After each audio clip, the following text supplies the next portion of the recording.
ኑሪያ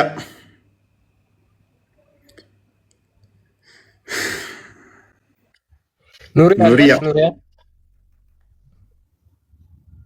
ቢመሽም ይነጋል ነው። ቢመሽም ይነጋል።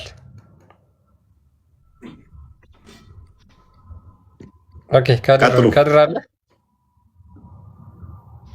ሰላም ነው ከድር፣ እንዴት ነህ? እንኳን ደህና መጣ። ኦኬ ከድር ተውሂድን በሶስት ታምናለህ? አያምንም ከድር። ኧረ ሶስት የለም አንድም የለም እንኳን ሶስት።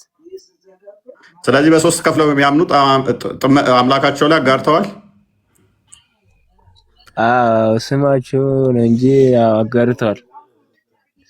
የስም መመሳሰል ነው እንጂ አይደለም። እሺ ስለዚህ ከድር አሁን ለምሳሌ ሙሐመድ ያልተናገረውን ነገር መናገር ፈጠራ ነው አይደለ? ሙሐመድ ያልተናገረውን ነገር መናገር ወይም ደግሞ ሙሐመድ ያላደረገውን ነገር ማድረግ ፈጠራ ነው፣ ቢድዓ ማለት ነው። ኦኬ ስለዚህ ለምሳሌ አላህ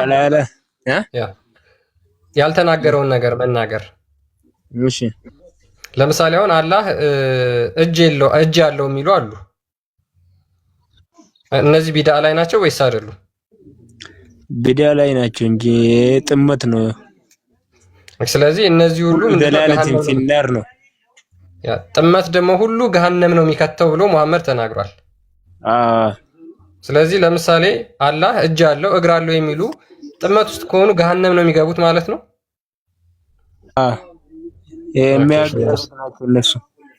እነሱ አጋሪዎች ናቸው ማለት ነው። እሺ ኦኬ ሙሐመድ ሰይድ አለ አለው። ያው ሰላም ነው፣ እንዴት ነህ? አለው ደህና ነኝ። ኦኬ አላህ እጅ አለው እግር አለው ብለህ ታምናለህ አንተ? አንተን የፈጠረ ማን ነው? አላህ አይደል እንዴ? አላህ የሚባል አምላክ ሙስሊሞች የምታመልኩት እናንተ አልፈጠረኝም። እሱ ሙሐመድ ነው የፈጠረው። አንተን ያው እሱ ሲፈጥር የሞት ከጊዜ የዛኔ አላህ መሆኑን ታውቀዋለህ። የዛኔ ሙሐመድ ጥያቄ ላይ የሌላ አካል እንዴት ነው የማውቀው? ሄጂ የለም እኮ የሙሐመድ የጭንቅላት ውጤት ነው እያልኩ ነው። ሙሐመድ ሰይድ ጥያቄ ላይ አላህ እጅ እግር አለው ብለህ ታምናለህ? አዳምን የፈጠረው ማን ነው? አዳምን የፈጠረው ማን ነው? እባክህ ጥያቄ ላይ እስኪ ሙሐመድ ሰይድ ጥያቄ አንተ መልስልኛ መጀመሪያ። አላህ የሚባል አምላክ ማንንም አልፈጠረም። እናንተ የምታመልኩት የሙስሊሞች አምላክ አላህ የሚባል አምላክ እሱ የሙሐመድ የጭንቅላት ውጤት ነው እንጂ እውነተኛ ህያው አምላክ አይደለም። ሙሐመድ በ610 ዓመተ ምህረት ይዞት የመጣው የራሱ የጭንቅላት ውጤት ነው። የራሱን ፍላጎት ለማሟላት ያመቻመቸው አምላክ ነው። ጨርሰናል። ስለዚህ ቆይ አሁን አንተ አምላክ ላይ እናውራ። አሁን አላህ እጅ አለው እግር አለው ለሚለው መልስ አላህ እንደፈጠረ አታውቅም ወይ ነው መልሱ? እሱን አልፈልግም። አላህ እጅ አለው ወይስ የለውም? ባይኖረው በምን ፈጠረ ታዲያ? ኦኬ ስለዚህ እጅ አለው በእጁ ነው የፈጠረው ማለት ነው ብለህ ነው የምታምነው አንተ?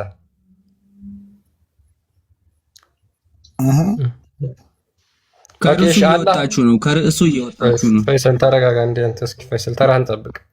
እሺ ስለዚህ አላህ እጅ የለውም የሚሉትስ እነሱ ፈጠራ ቢድዓ ላይ ናቸው ወይስ አይደሉም?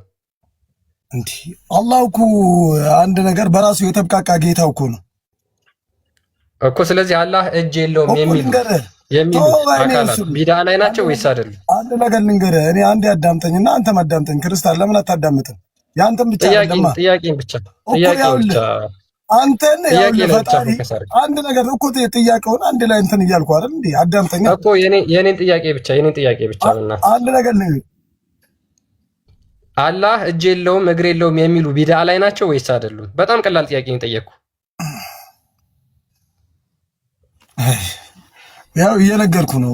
አላህ ደግሞ በራሱ የተብቃቃ ጌታ ነው አልኩ። በቃ ችግር የለውም። እኛ መቼ አልተብቃቃም ማለት ይብቃቃ፣ ችግር የለውም። ማብቃቃው እጅ ስላለው የተብቃቃ ነው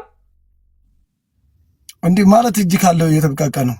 እጅ ስላለው የተብቃቃ እኮ እጅ ስላለው ነው የተብቃቃው። አንተ መገኘት ከሌለብህ ቦታ ያስገኘው እኮ ፈጣሪ ነው አይደለ?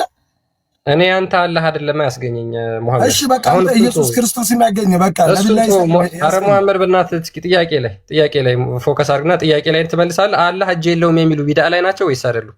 እስኪ እንደፈር ብለህ ነገር ምን አይነት ጥያቄ ነው? ጥቁር በነጭ ልበልህ፣ በደንብ ገብቷል፣ በደንብ ተረድተኸዋል። አላህ እጅ የለውም አላህ እጅ የለውም እግር የለውም የሚሉ ቢድዓ ላይ ናቸው ወይስ አይደሉም? ቁርአን ላይ የለም። ይሄ አንተ ተፍሲር ነው፣ አንተ ያመጣው ተፍሲር ነው እንጂ ስለምን ተፍሲር ነው እየጠየቅኩ እኮ ነው የምታወራው ወንድሜ እኮ። በቃ እንደዚህ የሚባል ነገር የለም። በቃ የለም። እኔ ምን የሚባል ነገር ነው የሌለው?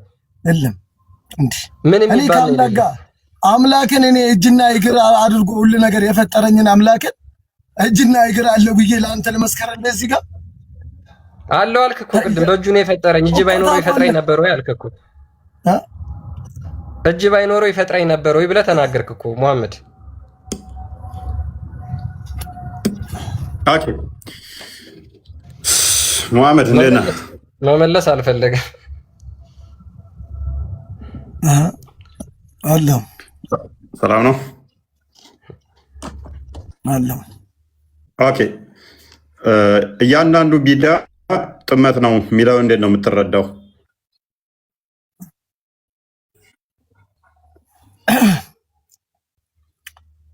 ያው ብዳ ነው በቃ። ስለዚህ ቢዳ ሁሉ ጥመት ይወስዳል፣ ወደ ጥመት ይወስዳል። ይሄ የተረጋገጠ ነው። ያ ምክንያቱም መሐመድም ብሎታል፣ እያንዳንዱ ፈጠራ ቢዳ ነው፣ ቢዳ ሁሉ ደግሞ ጥመት ነው፣ ጥመት ሁሉ ገሃነም ይከታል ብሏላ። ፈጠራ ማለት ምን ማለት ነው? ፈጠራ ማለት አልገባኝም፣ አብራራልኝ። ፈጠራ የምትለውን ነገር። ፈጠራ ማለት በሃይማኖት ላይ መሐመድን ያልተናገረው ወይንም ደግሞ በቁርአን ውስጥ የሌለ ማለት ነው። አዎ መሐመድ ደግሞ ከአላህ ጋር ከፈጣሪው ጋር የተሰጠው የወረደለት ነው እንጂ በራሱ ጊዜ መሐመድ እኮ ፈጠራ ፈጥሮ አይደለም ይህንን ነገር እንትን ያለው ማለት ነው። እሱ ፈጥሯል አልፈጠረም እያልን ሳይሆን አሁን መሐመድ ካስተማረው ውጪ መሐመድ ከተናገረው ውጪ ወይንም ደግሞ በቁርአን ውስጥ የሌለን ነገር በዛ መመራት ቢዳ ነው። ምክንያቱም መሐመድ ካለው ውጪ ከሆነ ቢዳ ነው። ቢዳ ደግሞ ፈጠራ ማለት መሐመድ ማያውቃቸው አዲስ ነገር ኒው ኢንቨንት ሊሆኑ ማለት ነው። መሐመድ ያላስተማራቸው መሐመድ ያላላቸው ወይንም ደግሞ በቁርአን ውስጥ ያልተገለጹ እነሱ ቢዳ ናቸው። ቢዳ ሁሉ ደግሞ ጥመት ነው። ጥመት ሁሉ ደግሞ ገሃነም ይከታል ብሎ ተናግሯል። በዚህ ትስማማለህ? አዎ። መልካም። በዚህ ከተስማማን ተውሂድ በሶስት ይከፈላል ብላችኋል። ተውሂድ አልአስማኡ ወሲፋት፣ ተውሂድ አልሩቡቢያ እና ተውሂድ አልኡሉሂያ አይደለ? አይደለ? እሺ ኦኬ። መሐመድ ይህንን አስተምሮታል ወይንስ በቁርአን ውስጥ እነኚህ ተውሂድ በሶስት ይከፈላሉ የሚል አለ?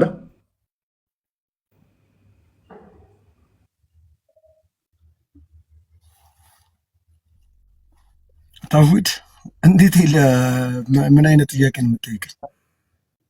በሶስት እንዴት ነው የሚከፈለው? ግልጽ ነው። ተውሂድ አልአስማኡ ወሲፋት፣ ተውሂድ አልሩቡቢያ እና ተውሂድ አልኡሉሂያ ይባላል ብላችሁ ተውሂድን እንደዚህ የሚባል ነገር የለም። ስለዚህ በተውሂድ አልአስማኡ ወሲፋት፣ ተውሂድ አልሩቡቢያ እና ተውሂድ አልኡሉሂያ ይባላል የሚሉት ካሉ አዲስ ፈጥረዋል ማለት ነው። እንደዚህ ከሌለ ተውሂድ ራሱን የቻለ ነው።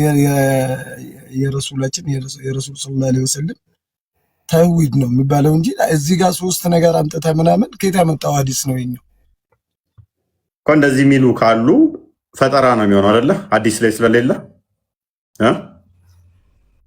እንዴት ያው ለሐዲስ እኮ ቁርአን እኮ ምንም እንትን ምን ነገር የለም እኮ ከማስረጃ ነው ይዞል የሚመጣው እንጂ እኮ ማስረጃው እኮ ተግባባል። ስለዚህ ቁርአን ላይና እነኚህ ያልኳቸው አሁን ቁርአን ላይም አዲስ ላይም የሉም አይደለ? ተውሂድ አልአስማኡ ወሲፋት፣ ተውሂድ አልሩቡቢያ፣ ተውሂድ አልኡሉሂያ የሚባሉ የሉም አይደለ? ቁርአንም አዲስም ላይ ተውሂድ እንዴት ነው ቁርአን ላይ የሌለው?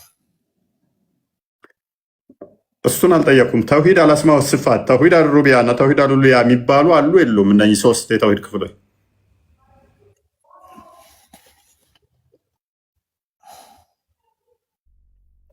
ደከመህን ነው ጾሙ ነው? አይ ግልጽ ያልሆነልኝ ነገር ነው፣ ለዛ ነው። እሺ አዳምጥሽ፣ በቃ ሌሎቹን ጥያቄ በደምብ ግልጽ እንዲሆንልህ አይሻልም? እሺ ኦኬ። ፈይሰል እንኳን ደህና መጣ።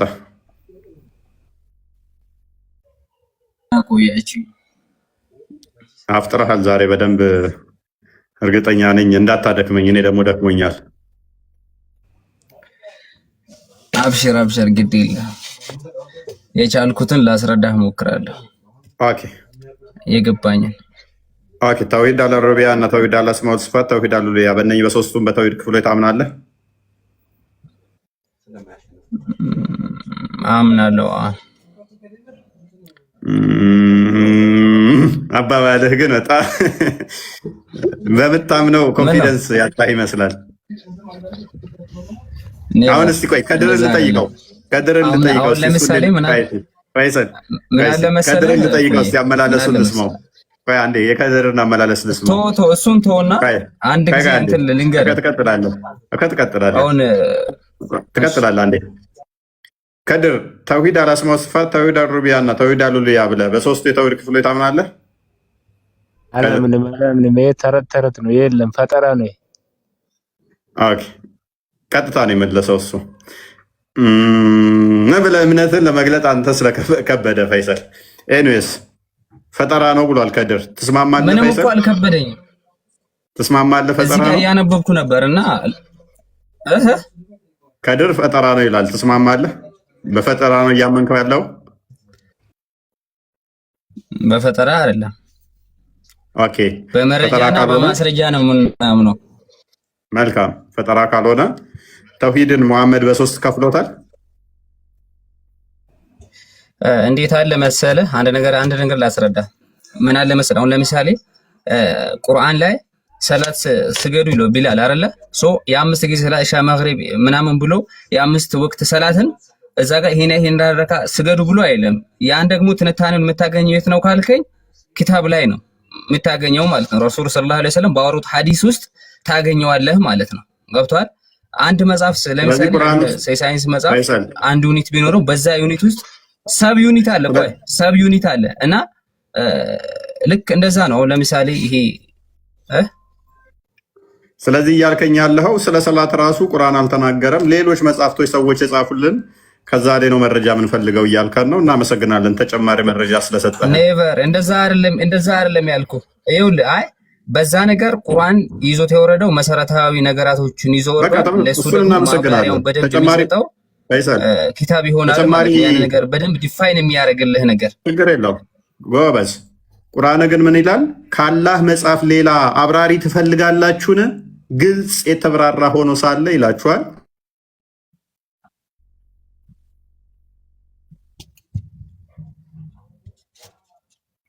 ያውን ግባ።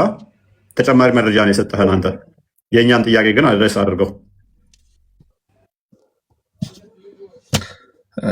እሺ አሁን ይኸውልህ ምን አለ መሰለህ፣ ለምሳሌ ይሄ ተውሂድ ሩቡቢያም ይሁን ተውሂድ ኡሉሂያም ተውሂድ አልአስማኡ ወሲፋትም ሶስታቸው የሚናገሩት ስለ አላህ ሱብሃነሁ ወተዓላ እና ብቻና ብቻ ነው። ሌላ ምንም ከዛ ውጪ የሚያወሩት ነገር የለም። አሁን ለምሳሌ ሱረቱል ፋቲሃን ብንወስድ ስለ አላህ ሱብሃነሁ ወተዓላ ስለማን ያወራሉ አይደለም ፈይሰል ስለማን ያወራሉ ሳይሆን ተውሂድ እንደምታምነው ተውሂድ በሶስት ይከፈላል ብለሃል። ተውሂድ የሚባለው ተውሂድ አልአስማኡ ወሲፋት፣ ተውሂድ አል-ሩቡቢያ፣ ተውሂድ አል-ኡሉሂያ ይባላል ብሎ ነብይህ አስተምሯል ወይ? ይኸውልህ በሶስት ይከፈላል አይደለም። ይኸውልህ ቅድም የነገርኩህ አሁን ለምሳሌ ሐሳቦቹን ነው እንጂ እዚህ ጋር ሐሳቦቹን ነው እንጂ ሶስት አይነት ተውሂድ አለ፣ የተለያየ ተውሂድ አለ ብሎ አያስተምርህም። ገብቷል? ሙሐመድ ያውቃቸዋል እነኝን? ሙሐመድ እነኝን ቃላቶች በደንብ ነው የሚያውቃቸው። ኦኬ መልካም። ተውሂድ አልአስማኡ ወሲፋት ያለው የቱ ጋ ነው? ተውሂድ አልአስማኡ ወሲፋት ብሎ ተዛ ተውሂድ አል-ሩቡቢያ ብሎ ተውሂድ አል-ኡሉሂያ ይባላል ብሎ በሶስት ተውሂዶች የተናገረው። እሺ ሐሳቡን ቦታውን ልንገርህ። ሐሳቡን ቦታውን ማለት ለምሳሌ እንደዚህ ቆይ ስለዚህ ሐሳብ ነው እያልክ ነው አዲስ ቃላቶች ፈጥረህ ተውሂድን በሶስት ከፍለህ አይደለም አንተ ነው የሰራኸው ማለት ነው። ስማኛ መጀመሪያ ስማኝ። ስለዚህ ሙሐመድ ያልገለጸው ቅር ያለው ነገር ነበረ። ግልጽ ተናጋሪና ዲቴል አብራሪ የተባለው ሙሐመድ በደንብ ስላልገለጸ መግለጽ ስላልቻለ እናንተ መጣችሁና እንደዚህ መባል አለበት ብላችሁ አስተካከላችሁት ማለት ነው። ኧረ መጀመሪያ ስማኝ በእናትህ። ሙሐመድ ተውሂድን በሶስት ያውቀዋል። ተውሂድን በሶስት ያውቀዋል። መጀመሪያ ስማኝ። እኮ ከሐዲስ ስጠኝ ማስረጃ። እንደዛ የተባለበትን ምክንያት ልንገርህ። እንደዛ የተባለበት አሁን ምክንያት ልንገርህ። ምክንያት ለምን ትነግረኛለህ ፈይሰል? እስቲል አሁን ምክንያት የምነግረኝ እኮ ከማን መሰለህ? እኮ ልነግርህ እኮ ነው። አሁን ይኸውልህ ከቁርአንና ከሐዲስ አይደል ማስረጃ ያልከኝ? ላመጣልህ ነው ማስረጃ። አዳም ምክንያቱ ራሱ እኮ ከግለሰቦች የሆነና እሱ ራሱ ቢድዓ ነው እያልኩህ ነኝ።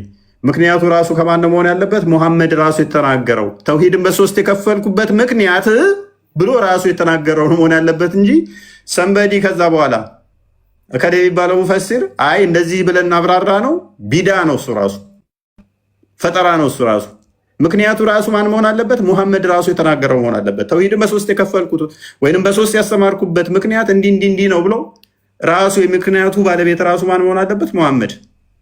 አሌስ ሰንበዲ ከሙሐመድ በኋላ ይሆን ምክንያት የምትሰጠኝ ከሆነ አሁንም ምንድነው? ቢድዓ ነው እሱ፣ ፈጠራ ነው። ፈጠራ ደግሞ ጋን የሚከት ጥመት ነው።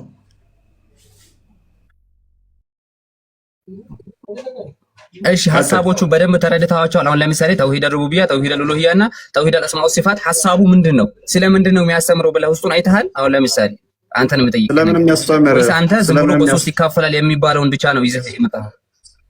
ስለምን የሚያስተምር አንተ እኮ ናቸው እንደዚህ አድርገህ ምድብ የሰጠኸው ፈይሰል አንተ ነህ። ነብይ ካልሰጠ ነብይ ካልሰጠ ይሄ ተውሂድ አልአስማኢ ወሲፋት ይባል፣ ይሄ ተውሂድ አልሩቢያ ይባል፣ ይሄ ተውሂድ አልኡሉሂያ ይባል ብለህ ራሱ የከፈልከው አንተ ነህ። ይህንን ነብይ ስላልከፈለው ስቲል ቢድዓ ነው መክፈልህ ራሱ እያልኩ ነው። መመደብህ ራሱ እንደዛ ብለህ ማስተማርህ ራሱ ቢድዓ ነው። ስለዚህ ረሱላችን ሰለላሁ ዐለይሂ ወሰለም ራሱ የላሉትን አንተ ብለሃል እያልከኝ ነው አይደለ? እኔ ደግሞ አሁን ለምሳሌ የዚህ ነገር አሁን አንተ ነገራቶች ሐሳቡን ለምንድን ነው አንተ ያልተረዳኸው? አሁን እዚህ ጋር ክፍፍሉን ብቻ አይደለም ብቻ እሱን ብቻ ረዳት መጠየቅ ያለብህ ነው። ለምሳሌ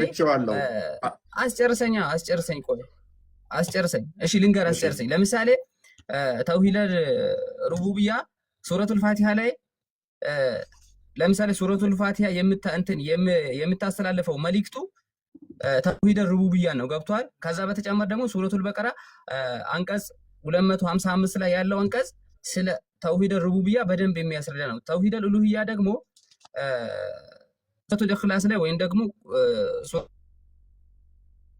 ሱረቱል ኢኽላስ የሚባለው እነዚህ ቁል ሁወላሁ አሐድ አላሁ ሰመድ ለም የሊድ ወለም ዩውለድ ወለም የኩን ለሁ ኩፉወን አሐድ የሚለው አላህ አንድና ብቻ ነውና አንድም ቢጤ የለውም። ለሱ አንድም ማለት አላህ አንድ ነው፣ አልወለደም አልተወለደም፣ ለሱ አንድም ቢጤ የለውም የሚለውን ያስተምረናል ማለት ነው። ከዛን ተውሂደል አስማኡ ሲፋት የሚባለው ደግሞ ሱረቱል አሸር ከአንቀጽ 22 እስከ 24 ድረስ ያለውን አሁን እዚህ ጋር ለከፍቼ እንትን ልልህ አልችልም። ያው ክርስቲያን የሚመቸው ከሆነ ይክፈትና እነዚህ ሐሳቦቹ ሶስቱም አንድ አይነት ነው። ግን እነዚህ በደንብ ይሄ በደንብ ለማብራራት የተፈለገበት ነው እንጂ ይሄ ሶስት አይነት ተውሂድ አለ ምናምን የሚባል ነገር የለም። ግን የሶስቱ መሰረታዊ ሐሳባቸው የአላህ Subhanahu Wa Ta'ala አንድነትና አንድነት ብቻ ነው። ከአላህ ውጪ ሌላን ሰው ረዳት አድርገን ግን እንዳንያዝ የሚያደርገን ነገር ብቻና ብቻ ነው።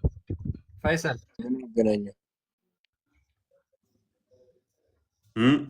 እሺ እየሰማሁ ይገናኛ ወጣብና ያ ፈይሰል ለምሳሌ ፈይሰል ሱረቱል ፋቲሃ ላይ ያለው ተውሂድ አልሩቡቢያ ነው የሚናገረው፣ ስለ ተውሂድ አልሩቡቢያ ነው የሚናገረው ብሎ የነገረ ማን ነው?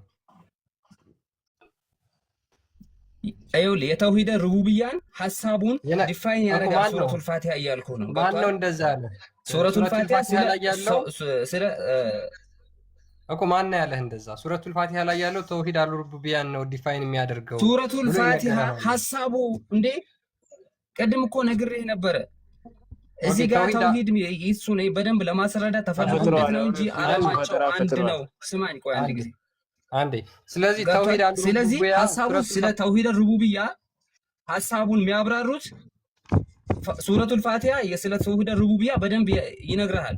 ገብቶሃል? ተውሂድ ሩቡቢያ ብሎ ሐሳቡን እንትን ማለት ለሚነግርህ ስለ ተውሂድ ሩቡቢያ ሐሳቡን ዲፋይን የሚያደርግልህ ሱረቱል ፋቲሃ ላይ ታገኘዋለህ ነው ሐሳቡ። ተረድቼዋለሁ ሐሳብን ፈይሰል። አሁን አንድ ጥያቄ ብቻ ነው የምጠይቅህ፣ እሱን ትመልስልኛለህ። ሌላ 2 ወይ 3 አልጠይቅም። ይሄን ብቻ ትመልስልኛለህ። ሱረቱል ፋቲሃ የሚናገረው ተውሂድ አልሩቡቢያ ነው። ተውሂድ አልሩቡቢያ ሱረቱል ፋቲሃ ላይ ይገኛል ብሎ ነብዩ የተናገረበትን አንድ ማስረጃ አስጠኝ።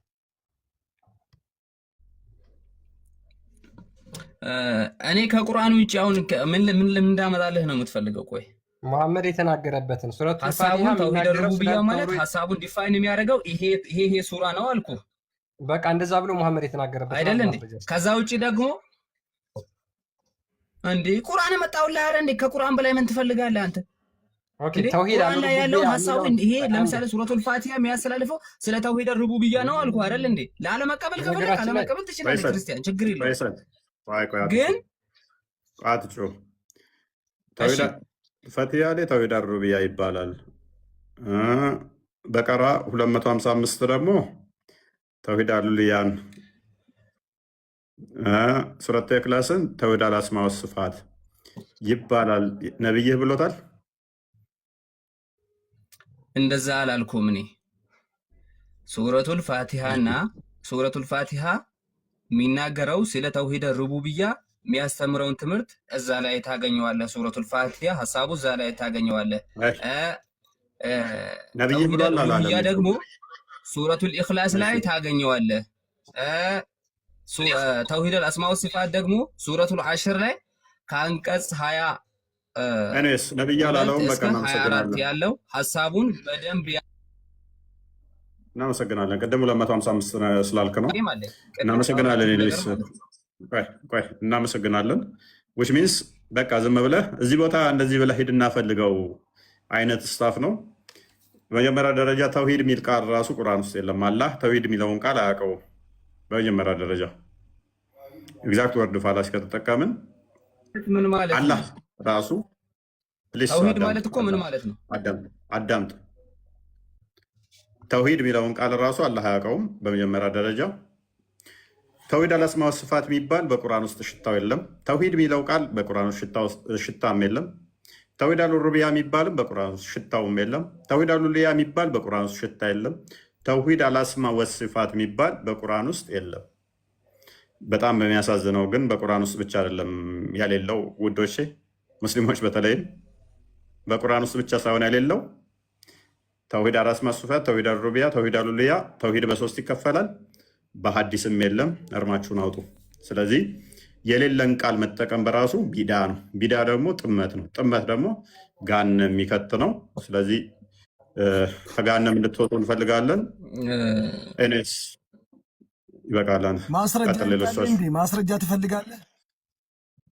ደስ ይለኛል። ቀጥል። ተውሂድን መሐመድ ቀጥል። እኔ አንድ ነገር ልጠይቅህና ማለት ነው። እኔ አንድ ነገር በቃ አንድ ላስረዳና እኔ አንድ ነገር እኔ የምነግርህን ነገር አንድ ያዳምጠኝ። እኔ አሁን እንደ ሌላ ጊዜ ተሳድቤ ምናምን አልወርድም። እኔ አልሳደብም፣ መሳደብም አልፈልግም። እኔ ገብቶሃል አይደለ? አንዳንዴ አንተ መሐመድ ምናምን ስትል የሚሰማኝ ስሜት ሊኖር ይችላል። እኔ አሁን እዚህ ጋር ያሉት ልጆች ገና እኔ እውቀት ካላቸው ሰዎች ጋር ለምን አትገናኝም ነው? ከነሱ ጋር ለምን አታወራም ነው? እኔ አጭሩን ነገር ነው። እኔ ካሉት ሰዎች አንተ ከዛ በኋላ እውነታዊ ሰው ለመሆን ከፈለግ እኔም አንተን ምሳሌ በቃ ውፋይ በጣም ትክክል ነው ምናምን እንዲል እውቀት ካላቸው ሰዎች ለምንድን ነው እነሱ ጋር ቀርበ ለምንድን ነው የማትነጋገረው? እኔ አሁን ምሳሌ ውፋይ ትክክል ነው በቃ ይችላል እንዲል ማለት ነው። እውቀት ካላቸው ሰዎች ከድር እውቀት የላችሁም እያላችሁ ትስማማለህ? ኧረ በእናትህ እነሱ ነው እውቀት የሌላቸው በሌለ ነገር የሚያምኑት። ተረት ነው የሚያምኑት። ያ እሺ፣ ኑርዬ ወይንም ደግሞ ኤፍ ነኝ መሐመድ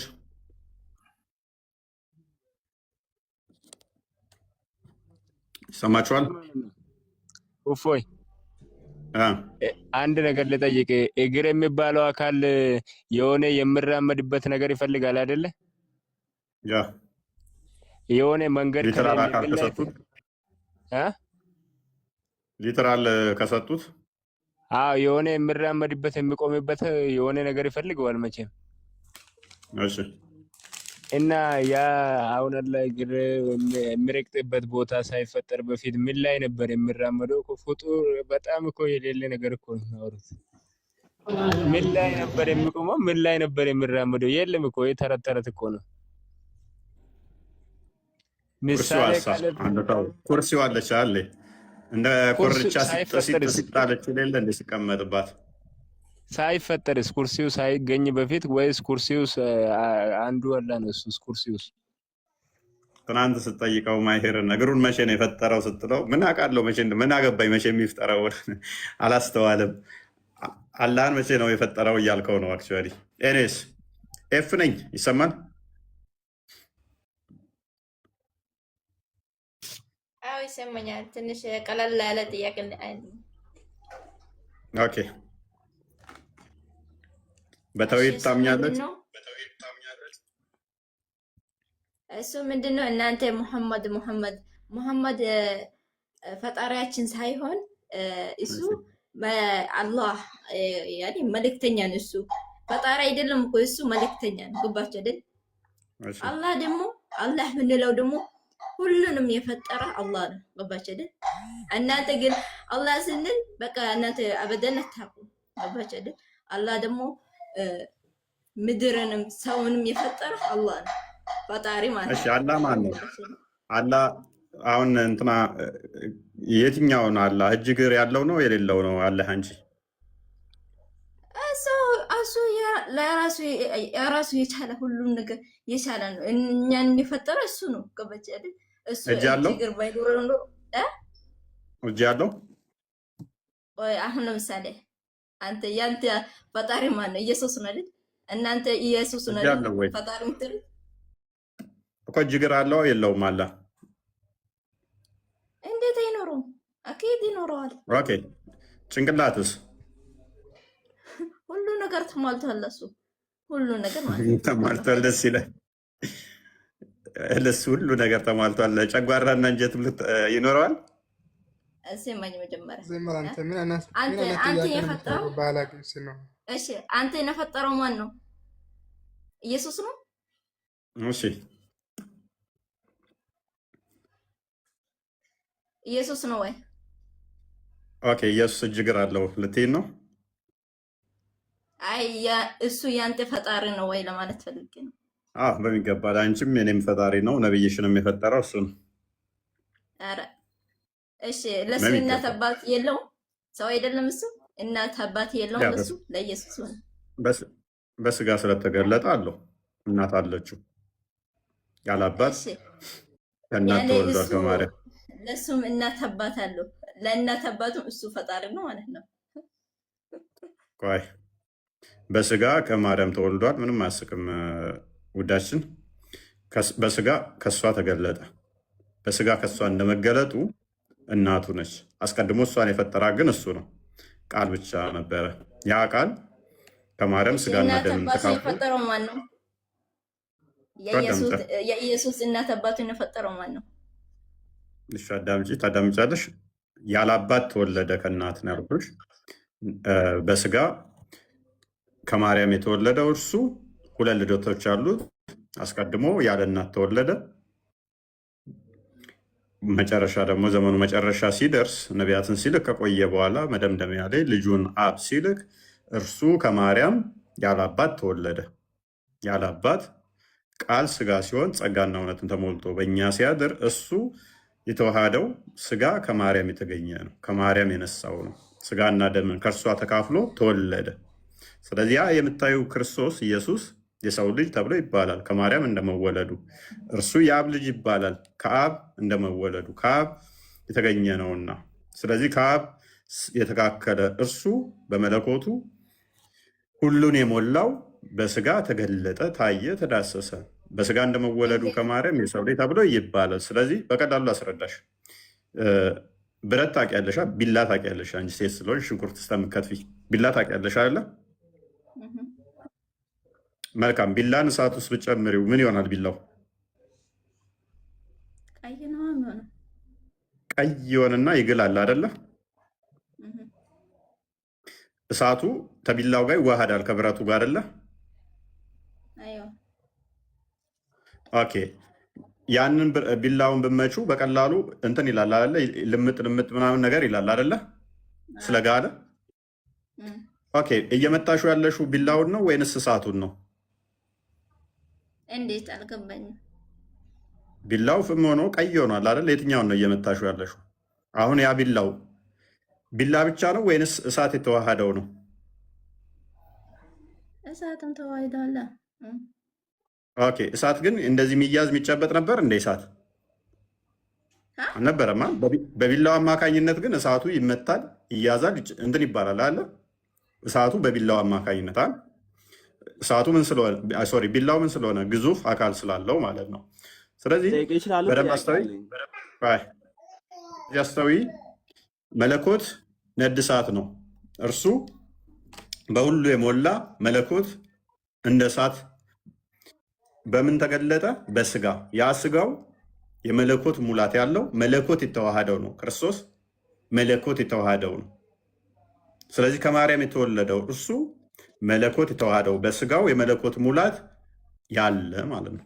ወይም ደግሞ ስጋው መለኮት የተዋሃደው ነው፣ ቃል ስጋ ሲሆን ማለት ነው። ስለዚህ በቀላሉ ምንድነው እሱ መለኮት፣ በደንብ አስተዊ መለኮት እሱ ቃል ማርያምንም የፈጠራት ያስገኛት ነው። ነገር ግን በስጋ ተገለጠ። ከዛ አንጻር ነው ፓራፍሬዝ አድርገው ክርስቲያን ቶፒኩ ላይ ኢየሱስን በስጋ የተገለጠው በስጋ የተገለጠ አምላክ ነው። እሱ አስቀድሞ የነበረ በደንብ አስተውይ። አስቀድሞ ማይታየው፣ ማይነካው፣ ማይመታው፣ ማይዳሰሰው፣ ማይወሰነው እሱ በሚመታ በሚነካ በሚዳሰስ ስጋ ተገለጠ፣ በሰው ስጋ። ስለዚህ ያ የሰው ስጋ ዝም ብሎ ሜርሊ ሰው ብቻ አይደለም አምላክም ነው። ምን ቃል የተዋሃደው ስለሆነ ልክ ብረቱ አስቀድሞ ያሹ ብረት ብቻ የነበረው እሳት ሲዋሃደው ግን ብረት ብቻ ብለሽ አጣሪውም አይደለ? እሳት ተዋህዶታል አሁን አይደለ? ፍሙን ገንዘብ አድርጓል ብረቱ። ስለዚህ ቃል ስጋ ሲሆን ጸጋና እውነት ተሞልቶ በእኛ ሲያድር እሱ የመለኮት ሙላት ያለው ነው ማለት ነው። ያ ቃል ደግሞ እሷንም ማርያምንም የፈጠራት ሲሆን እሷንም የሚያስገኛት ሲሆን ከእርሷ ግን ስጋና ደምን ተካፈለና እንደዛ ተገለጠ ማለት ነው። ወደ ቶፒኩ መልሰው ክርስቲያን ቶፒካችን ላይ እንመለስና ሙሐመድ አለ ሙሐመድ ኢየሱስ ፍነኛ እንዲ ሙሐመድ ወይም ጣሃ ነኝ።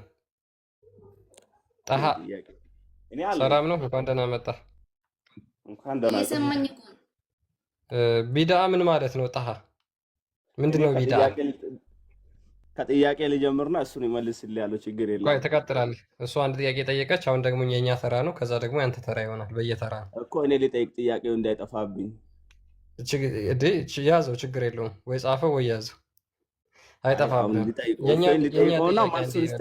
ቢድዓ ችግር የለውም። ተንትኜ ነው የሚያስረዳ። ካብሽር በቃ በደንብ ተንትን አስረዳኝ። እስካሁን የገቡት ምንም ስላላስረዱን ማለት ነው። ቀጥል። ጥያቄውና ቅድሚያ ስመኝ ኡፌን ልጠይቀው አንዴ። እሺ አንዴ ሚዩት አድርግና ትቀጥላለህ። ቆይ በቃ እሺ። ሙሐመድ አለ? ኑሪያ ማነች? እስካሁን አላወራችም። ኑሪያ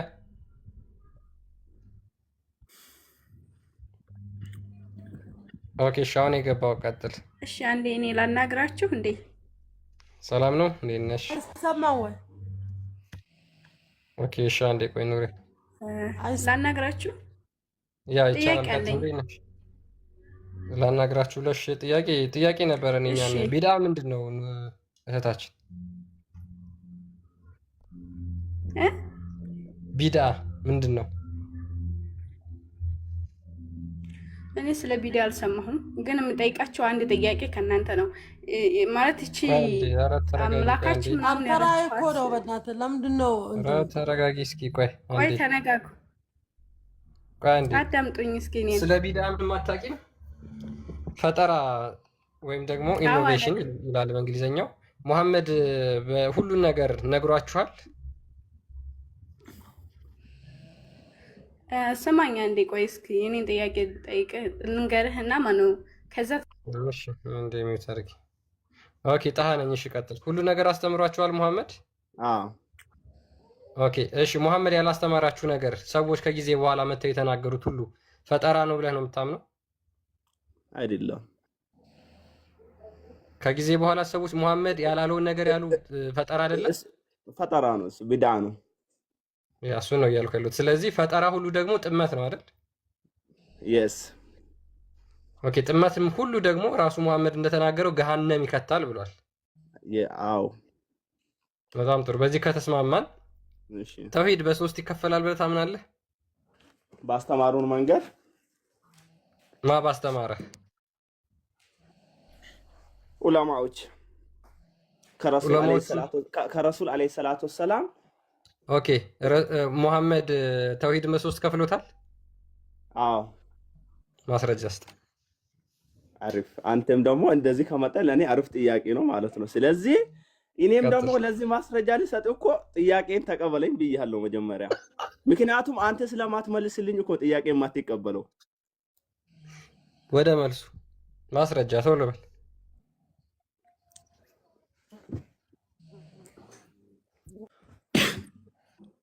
እንዴ አለ ብሎ ልቅ አላለም። ማውራት ይቻላል? አንዴ ትንሽ በፊት ማለት ነው።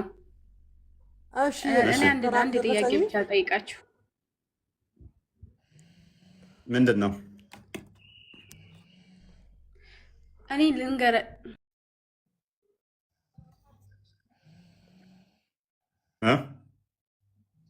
እኔ ጋር ነው የተቋረጠው። ማንኛዋ ነች? ኑሪያ ነሽ? አቤት። ምንድን ነው ያልሽው? አልሰማሁሽም። አይሰማም? ትሰሚያለሽ? አሁን ቀጥይ። እኔ አልተናገርኩም። ከዛ ነው የተቆረጠው። አሃ ማንኛው ነበር እያወራ? አልተናገርኩም። አንቺ መስለሽኛል።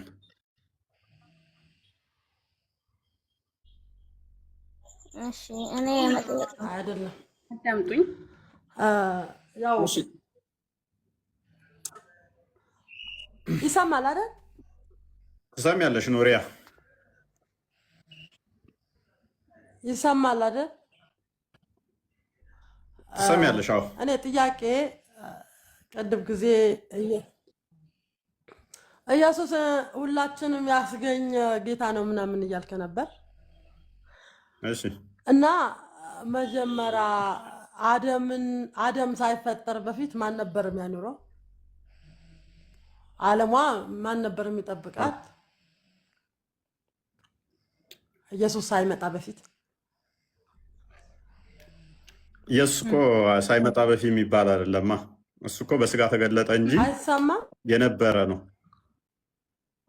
ትሰሚያለሽ? የኔ አይሰማሽም? መጀመሪያም ማለት ነው። መጀመሪያም እሱ መጀመሪያም ያለ ነው። እኔ አዳምጠኝ። የነበረ ነው። አዎ በመጀመሪያም የነበረ ነው። ነገር ግን በስጋ ተገለጠ። በፊት ስጋ አልነበረው። መጀመሪያ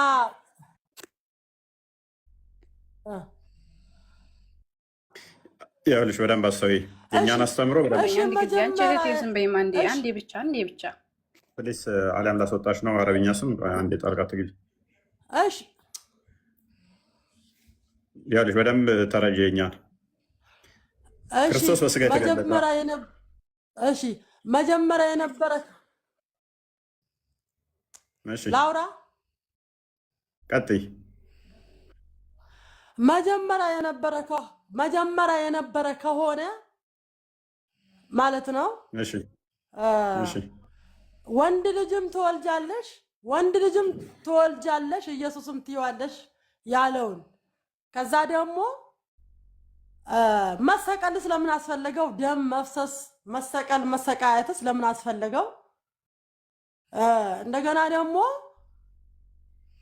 ወደ አባታችሁና ወደ አባቴና ወደ አባታችሁ ስለምን አለ? ወደ አምላካችሁናስ ወደ አምላኬም ለምንስ አለ? ይሄ ነው ጥያቄ። ኦኬ የእኛን በደንብ የኔ ድምፅ በደንብ ይሰማሻል ብዬ ተስፋ አድርጋለሁ። ይሰማል አይደል? ትሰሚያለሽ? የኔ ይሰማሻል? ኧረ እኔ በደንብ እየተሰማኝ ነው። በደንብ እየተሰማኝ ነው። እሺ አዳምጪ። ሁሉን የፈጠረ ሁሉን ያስገኘ ሁሉን ካለመኖር ወደ መኖር ያመጣ እርሱ የአብ ቃል የአብ የባህሪ ልጁ ክርስቶስ ነው። ሁሉን የፈጠረ ዓለም ሳይፈጠር እርሱ ሁሉን ያስገኘ ሁሉን ካስገኘ በኋላ ዓለም ሳይፈጠር በአብ እቅፍ የነበረ የአብ ክንዱ እርሱ ክርስቶስ በስጋ ሲገለጥ ስጋው ቃል ክርስቶስ ተብሎ ይጠራል። አስቀድሞ ቃል የነበረው በአብ ዘንድ የነበረው በመጀመሪያ የነበረው እርሱ ሁሉን የፈጠረ ነው፣ ሁሉን ያስገኘ ነው። ታዲያ እሱ አዳምና ሔዋንንስ ማን ነው የፈጠራቸው? ማን የጠበቃቸው? እርሱ ራሱ ነው። ሁሉ ሳይፈጠር አስቀድሞ ስጋን ሳይካፈል እሱ በመለኮቱ ነበረና አካላዊ ቃል ነውና ሁሉን የሚገዛ ነውና። ማስረጃ ዮሐንስ ወንጌል ምዕራፍ 1 ገና ሲጀምር በመጀመሪያ ቃል ነበር፣ ቃልም በእግዚአብሔር ዘንድ ነበር፣ ቃልም እግዚአብሔር ነበር። በመጀመሪያ ምን ነበር? እግዚአብሔር ነበር። ሶሪ ቃል ነበር። ቃልም ምን ነበር? በእግዚአብሔር ዘንድ ነበር። ቃልም ምን ነበር? እግዚአብሔር ነበር። ቁጥር 3 ላይ ቃልም ቁጥር 3 ላይ ምን ይላል? ከዛ ሁሉ በእርሱ ሆነ፣ ከሆነውም አንዳችስ እንኳ ያለ እርሱ የሆነ የለም። ስለዚህ አዳምና ሔዋን እንኳን የሆኑት የተፈጠሩት በማን ነው? በቃል ነው አይደለ? እህታችን ኑሪ በቃል ያው ባላ ቃል ኩን ሲለው ስለሚሆን ያው ነው። ያ ቃሉ እንደኔና እንዳንቺ ድምፅ ያ ቃሉ በደንብ አስተውይ። ያ ቃሉ እንደኔና እንዳንቺ አይደለም። ቃሉ አካላዊ ነው፣ መፍጠር የሚችል ነው። የአንቺ ቃል ሁን ብትይ የሚያደርግ አይደለም፣ የሚሆን አይደለም። የአንቺ ቃል ድምፀትን የያዘ ነው። የፈጣሪ ቃል ድምፀት አይደለም፣ አካላዊ ቃል ነው። መፍጠር የሚችል ነው፣ ማስገኘት የሚችል ነው፣ መስራት የሚችል ነው። አካላዊ ነው፣ ፐርሰን ነው። እንደኛ ፍጡር ቃል አይደለም የአምላክ ቃል። ስለዚህ ያ ቃሉን ማን ብለን እንጠራዋለን? እኛ ልጅ ብለን እንጠራለን፣ ከአብ የተገኘ። ምክንያቱም መፍጠር የሚችል ማድረግ የሚችል ማስገኘት የሚችል ነው። ስለዚህ እሱ አስቀድሞ አዳምና ሔዋንንም የፈጠራቸው ነው። ሁሉ በእርሱ ሆነ፣ ከሆነውም አንዳች እንኳ ያለ እርሱ የሆነ የለም ስለሚል ሁሉ የሆኑት በእርሱ ከሆነ ከሆነውም እንኳን አንዳች ያለ እርሱ የሆነ ከሌለ፣ ስለዚህ የሁሉ ፈጣሪ የሁሉ አስገኚ ማን ነው? ቃል ነው። ያ ቃል ደግሞ በዓለም የሞላ ነበረ። ቁጥር 10 ላይ እንደሚናገረው ዮሐንስ ወንጌል ምዕራፍ 1 ቁጥር 10 ላይ ያ ቃል አስቀድሞ እንዴት ነበር የሚኖረው? በመጀመሪያ ቃል ቆይ አዳምጪ። እሱ ደግሞ እንደዚህ አላለማ። ቆይ አዳምጪ ፕሊስ።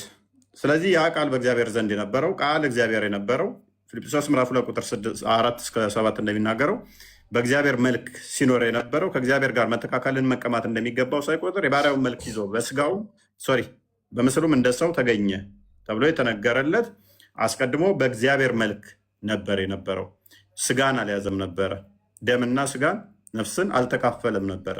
ስለዚህ አምላክነቱ ሁሉን የሚጠብቅ ሁሉን የሚገዛ ሁሉን የሚያስተዳደር እርሱ በስጋ ተገለጠ ማለት ነው። ቁጥር 14 ላይ ቃልም ስጋ ሆነ፣ ጸጋና እውነትን ተሞልቶ በእኛ አደረ። መቼ?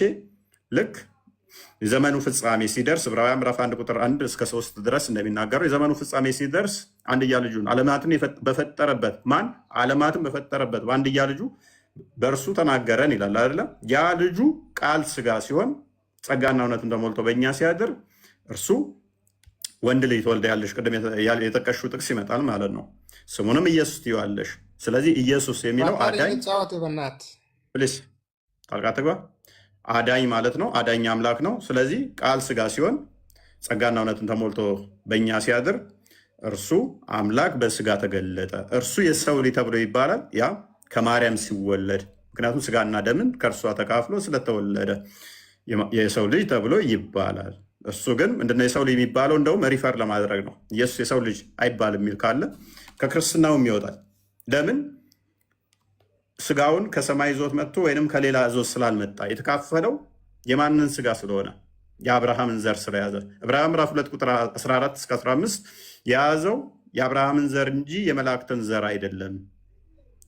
ይኸው ምን በሞት ላይ ያለውን ስልጣን ዲያብሎስን በሞት ይሽር ዘንድ በስጋ ተገለጠ ስለሚል ማለት ነው። ስለዚህ ሞትን በሞት አዳም በመብላት በረባሳዊ አዳም በመብላት ሞትን እንዳመጣ ክርስቶስ ደግሞ በሞት ላይ ያለውን የዲያብሎስን ስልጣን ለመሻር እሱ ተገለጠ ማለት ነው። ተወለደ በስጋ አስቀድሞ ነበረ በሚገባ ዮሐንስ ወንጌል ምዕራፍ 8 ቁጥር 54 ጀምሮ እንደሚናገረው ከአብርሃም ጋር ያለውን ንጽጽር አይሁዶች ሲጠይቁት አንተ 50 ዓመት ያልሞላ ከአባታችን ከአብርሃም ትበልጣለን ሲሉ አብርሃም ሳይወለድ እኔ አለው አላቸው። እኔ የሚለው ልክ ዘጸአት ምዕራፍ 3 ቁጥር 13 ላይ እንደተገለጸው ነው። ስምህ ማን ነው? ማን ልበላቸው ባለው ጊዜ እኔ የምትለው አልፋና ኦሜጋ የሚለው ለእሱ ለክርስቶስ የሚሰጥ ነው። ዮሐንስ ራዕይ ምዕራፍ 17 ላይ ባለው መሰረት ማለት ነው። ወደ አባቴና ወደ አባታችሁ፣ ወደ አምላኬና ወደ አምላካችሁ ሲል ታዲያ ምንድን ነው እሱ? እርሱ ወደ አባቴና ወደ አባታችሁ ሲል አባትነትን ለይቶታል። በደንብ አሰቢ። ወደ አባቴና ወደ አባታችሁ ሲል ለምንድን ነው እንደዛ ያለው?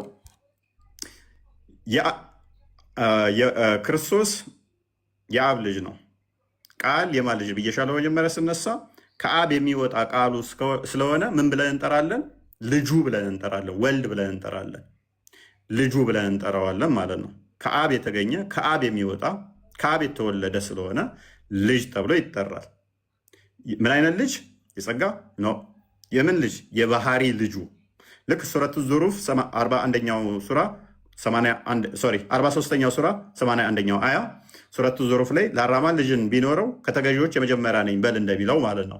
አራማን ልጅ ካለው ልጁ ምንድን ነው የሚሆነው? ገዢ ነው የሚሆነው። ተገዢ አይሆንም፣ አምላክ ነው የሚሆነው፣ ፍጡር አይሆንም ማለት ነው። ስለዚህ እኛ ደግሞ ምን ብለን እናምናለን? ቃል አካላዊ ቃል የአብ የባህሪ ቃሉ ነው። ያ የባህሪ ቃሉ ከሆነ ደግሞ ገዢ እንጂ ተገዢ አይሆንም ማለት ነው። የአብ የባህሪ ቃል ፍጡር አይሆንም ፈጣሪ እንጂ። ስለዚህ የባህሪ ልጁ እንደሆነ ደግሞ ዕብራውያን ምዕራፍ 1 ላይ ቁጥር 3 ላይ በግልጽ ይናገረዋል ማለት ነው። እርሱ የክብሩ መንጸባረቅ የባህሪው ምሳሌ ብሎ ያስቀምጠዋል ማለት ነው። ስለዚህ የባህሪ ልጁ ከሆነ ደግሞ በእናንተም በቁርአን መሰረት አላህ የባህሪ ልጅ ካለው አምላክ ነው የሚሆነው። እኛ ጋር ደግሞ የባህሪ ልጁ እንደሆነ ክርስቶስ ራሱም ደግሞ የአብ ልጅ እንደሆነ ማቴዎስ ወንጌል ምዕራፍ 16 ላይ ከቁጥር 13 ጀምሮ የሰውን ልጅ ማን ይሉታል ብሎ ሐዋርያቶቹን በጠየቃቸው ሰዓት ላይ አንዳንዶቹ ነቢይ ነህ ይሉሃል፣ አንዳንዶቹ ኤልያስ ነህ ይሉሃል፣ አንዳንዶቹ ኤርሚያስ ነህ ይሉሃል አሉት። እናንተስ ማን ትሉኛላችሁ አላቸው። አንተ ይኸው የእግዚአብሔር ልጅ ነህ ብሎ በመለሰለት ሰዓት ጴጥሮስ አንተ ብፁዕ ነህ፣ ይህን ስጋና ደም አልገለጸልህም የሰማይ አባቴ እንጂ ብሎ መስክሮለታል ማለት ነው። ስለዚህ ክርስቶስን የአብ ልጅ ብሎ ማመን ትልቅ እምነት ነው። የስጋና ደም እምነት አይደለም። ሙስሊሞች ይህንን በመካዳቸው ነቢይ ብቻ በማለታቸው ስጋዊ እውቀት ብቻ ነው ያላቸው፣ ሴጣናዊ ማለት ነው። ሴጣናዊ ነህ። ምክንያቱም አንዳንዶች ነቢይ ነህ ይሉሃል ሲሉ ከነቢያት አንዱ ነህ ሲሉት እሱን ኮንፊርም አላደረገም። ከነቢያት አንዱ ነህ ይሉሃል ሲሉት አልተቀበለው። ማንን የተቀበለው? የአብ የባህሪ ልጅ መሆኑን የተቀበለው ያጸደቀው እሱ። ቁርአን ላይ ደግሞ ይህንን ድናይ ያደርገዋል። ሙስሊሞች ይህን ይክዳሉ። ይህ የሚክዱበት ምክንያት ደግሞ ሱረቱ ጂን 72ኛው ሱራ ቁጥር 1 እስከ 3 ለአራማን ልጅም ሚስትም የለውም አመን ሰማንም ብለው አጋንንቶች ለመሐመድ ነገሩት። ከዛ ወዲያ መሐመድ ሙስሊሞች ምን ይላሉ? አላህ ሚስትና ልጅ የለውም አልወለደም፣ አምነናል እኛ ሙስሊም ነን ይላሉ። ይህንን ያስተማራቸው ማን ነው? አጋንንት ነው። አላህ ልጅና ሚስት የለውም ብሎ የተናገረው ማን ነው? አጋንንት ነው ለመሐመድ የነገረው። ክርስቶስ ደግሞ ዮሐንስ ወንጌል ምዕራፍ 8 ቁጥር 44 ላይ እናንተ ከአባታችሁ ከዲያብሎስ ናችሁ፣ አባታችሁ ምኞት ልታደርጉ ትወዳላችሁ፣ እሱ ከመጀመሪያ ነፍሰ ገዳይ ነው፣ በእውነትም አልቆመም፣ እሱ ሐሰተኛና ሐሰትን ሲናገር ከራሱ አፍልቆ ይናገራል ብሎ ተናግሯል። አጋንንት ደግሞ ወደ የሚገቡት ማቴዎስ ወንጌል ምዕራፍ 25 ቁጥር 36 እስከ 41 አካባቢ ከመላእክቶቻችሁ ጋር ወደ ተዘጋጀላችሁ ወደ ገሃነመ እሳት ሂዱ ተብለው ይባላሉ። የአጋንንትን ምስክር የሚቀበሉ ከአጋንንት ጋር ህብረት የሚያደርጉ ወደ ገሃነም ይላካሉ ማለት ነው። እኛ የአጋንንትን ምስክር አንቀበልም። ክርስቶስ ራሱ የአብ ልጅ እንደሆነ የባህሪው ልጅ እንደሆነ ደጋግሞ ስለነገረን ዮሐንስ ወንጌል ምዕራፍ 5 ቁጥር 17 ጀምሮ በሰንበት ስለፈወሰ ተቃውሞ አነሱበት፣ ድንጋይ አነሱ ሊወግሩት። ከዛስ ምን አለ? አባቴ ይሰራል፣ እንዴት በሰንበት ትሰራለህ? ሰው ሆነ አምላክ ሳትሆን አምላክ ብቻ ነው የሚሰራው ሲሉት ነው አባቴ እስከዛሬ ይሰራል እኔም እሰራለሁኝ ብሎ ሲላቸው እንዴት እንዲህ ይላል? ይሄ እኮ ማለት ምን ማለት ነው አሉ። አባቴ እስከዛሬ ይሰራል እኔም እሰራለሁ ካለ አባቱ ዓለምን ፈጥሯል እኔም ፈጥራለሁ እያለ ነው። ስለዚህ ራሱን ከአብ ጋር አስተካክሎ እንዲህ ስላለ ድንጋይ አነሱ ሊወግሩት። በተመሳሳይ ዮሐንስ ወንጌል ቀደም የጠቀስኩት ላይ ዮሐንስ ወንጌል ምዕራፍ 8 ቁጥር 58 ጀምሮ ከአብርሃም በፊት እኔ ያለው ሲላቸው እንዴ ይሄ የምናውቀው አይደል እንዴ ገና 50 ዓመት እንኳን ሳይሞላው ከአባታችን ከአብርሃም እንዴት ይበልጣል ብለው ገብቷቸዋል። አምላክ ነኝ እንዳላቸው ድንጋይ አነሱ። ኢሚዲየትሊ ድንጋይ ነው ኢሚዲየትሊ አምላክ እንደሆነ ለነሱ እየነገራቸው ነው በሚገባቸው ቋንቋ። ዛሬ በመጣ ቋንቋ አይደለም፣ በጊዜው የሚረዱት ቋንቋ ይገባቸዋል። ስለዚህ በዚህ ምክንያት ወደ አባቴና ወደ አባታችሁ ሲል የእሱ አባትነት ምንድነው? የባህሪ አባትነት ነው። በዚህም መሰረት አምላክ ይሆናል ማለት ነው። አምላክ ነው። ወደ አባታችሁ ሲል ደግሞ ለእኛ ደግሞ አባትነቱ ምንድነው? የጸጋ ነው። የጸጋ አባትነት ነው። በዘዳግም ምዕራፍ 14 ቁጥር 1 ላይ፣ ዘዳግም ምዕራፍ 4 ቁጥር 22 ላይ፣ ትንቢተ ኢሳይያስ ምዕራፍ 63 ቁጥር 16 ላይ እና የተለያዩ ቦታዎች ላይ በብሉይ ኪዳን ለእስራኤሎች አባት እንደሚሆን እግዚአብሔር የጸጋ አባት እንደሚሆን የተመረጡት አባት እንደሚባሉ ተነግረዋል። እንዲሁም ደግሞ ዮሐንስ ወንጌል ምዕራፍ 1 ቁጥር 11 ላይ ወደ ገዛ ወገኖቹ መጡ፣ ለተቀበሉት የእግዚአብሔር ልጆች የሆኑ ዘንድ ስልጣንን ሰጣቸው። ይህም በስጋና በደም አይደለም፣ ነሰሰርሊ በወሲብ አይደለም። እኛ ልጅ የሚለውን አፍርም የምናደርገው ማለት ነው። ስለዚህ ክርስቶስን የተቀበሉ በክርስቶስ ያመኑ እግዚአብሔር ልጅ ይባላሉ። ገላትያ ምዕራፍ 3 ቁጥር 24 ጀምሮ እንደሚናገረው እንዲሁም ደግሞ በሮሜ መልእክቱ ላይ ሐዋርያ ቅዱስ ጳውሎስ ምዕራፍ 8 ቁጥር 15 እስከ 17 እንደሚናገረው ማለት ነው። ይሄንን ደግሞ ምን ያደርጋል? እስልምና ድና ያደርጋል። ይሄንን ሱረቱ ሜርየም ከ88 እስከ 93 ለአራማን ልጅን ያዘ ወለደ አሉ። ይሄ ከባድ ንግግርን ተናገሩ። ከዚህ ንግግራቸው ባይቆጠቡ ገሃነም ይገባሉ። ሰማይ ሊቀደዱ፣ ተራሮች ሊናዱ፣ ምድር ሊሰነጠቅ ይቃረባል ለአራማን ልጅን ያዘ ወለደ ስላሉ ይላል። ስለዚህ ክርስቶስ ወደ አባቴና ወደ አባታችሁ ካለ ቀጥታ እስልምናን አስተምሮ እያፈረሰ ነበር ማለት ነው። በጠቀሽልን መሰረት እስልምናን አስተምሮ አፍርሶታል። ይህን ጥቅስ ሙስሊሞች መጥቀስ አትችሉም ማለት ነው። ይህን ጥቅስ መጥቀስ አትችሉም። ታዲያ ክርስቶስ ለምንድን ነው ወደ አምላኬና ወደ አምላካችሁ ያለው? ኦኬ፣ ለምን ወደ አምላካችን ሳይል ወደ አባታችን ሳይል ለምን አንድነት ጨፍልቆ ሳይል?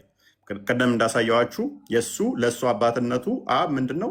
የባህሪው ስለሆነ ለእኛስ የጸጋ ስለሆነ ወደ አባታችሁና ወደ አባታችን ሲል ደግሞ ወደ አምላካችን ሲል ስለያዘው ስጋ ነው። ምናልሽ አንድ የሚቱ አድርጊው ቅድመ ተዋህዶ ስላለው ስለዛ ስጋ ለመጠቆም ነው። ያው ወደ አሁን ለምሳሌ ጨቅላ ሕፃን እያለ እኔ ነብይም አድርጎኛል ብሎ እኮ አውርተዋል እኮ። ብትወዱኝ ብሏል። ብትወዱኝ እኔ ያልኳችሁን ትፈጽሙ ነበር ብሏል። ሁለት ማለት ወጆአለሽ። ሶስተኛ ጥያቄ ደግሞ ለምን መሰቃየት አስፈለገው? ሁሉ ትወጂዋለሽ? ኢየሱስ ትወጂዋለሽ? ያሻውን የሚሰራ ከሆነ ለምን ይሞታል? ለምን ይሰቃያል? እሺ ጎበዝ፣ ቆንጆ ጥያቄ ነው የጠየቅሽው። ቆንጆ ጥያቄ ጠይቀሻል። ኢየሱስን ትወጂዋለሽ? ትወጂዋለሽ? በጣም ኦኬ። ከወደድሽው እንደዚህ ይላል ኢየሱስ፣ ብትወዶኝስ ትእዛዜን ጠብቁ ይላል። ኦኬ መልካም። እንግዲያውስ እኔ ትንሣኤ ሕይወት ነኝ። እናንተ ናችሁ ኢየሱስ የምትሉት። አዳምጫ እኔ ትንሣኤ ሕይወት ነኝ ይላል። እያሰማሁ ነው። ስለዚህ በእኔ የሚያምን የዘላለም ሕይወት አለው ይላል። ስለዚህ የዘላለም ሕይወት እርሱ ይሰጣል ብለሽ ታምኛለሽ? እንደዛ ሳይሆን ከኔ በኋላ የሚመጣ አህመድ የሚባል የሚመጣ አለ። በራሳችሁ መጽሐፍ አለ። በራሳችሁ መጽሐፍ ያስቀመጠው አለ። እሱ መሐመድ ነው ያስቀመጠው። እሱ የመሐመድ ተረት ተረት ነው። መሐመድ ነው እንደዛ አይነት ተረት ተረት የነገራችሁ። እንደዛ የሚባል አለ ብሎ የነገራችሁ መሐመድ ነው እንደዛ የተረተው። ቁርአን ላይ ነው ያለው። እሱ መሐመድ የሚባል እንደዚህ ይመጣል ብሎ የነገራችሁ እሱን ተረት ተረት መሐመድ ነው። ቁርአን ላይ ፈልጉት። እኔስ እሱ የምትወጁ ከሆነ እስቲ የምትወጁ ከሆነ እሱ ቃል በቃል የተናገረውን በይ። እኔ ህይወትን አይሜን ትንሣኤና ህይወት ነኝ ብሏል። ትንሣኤና ህይወት ነው በሉና መኑ። እኔ የአብ ልጅ ነኝ ብሏል። የአብ ልጅ ነው ብላችሁ መኑ። አባት እንዳለው መኑ። ከአብ በፊት ነበር አይሜን አብርሃም ሳይወለድ አለ በሉና መኑ እንዳለው ቃል በቃል ያለው ዲስቶርት ሳታደርጉት ማለት ነው። አባቴ ይሰራል እኔም እሰራለሁ ብሏል። እስቲ እንደዛ በሉና መኑ።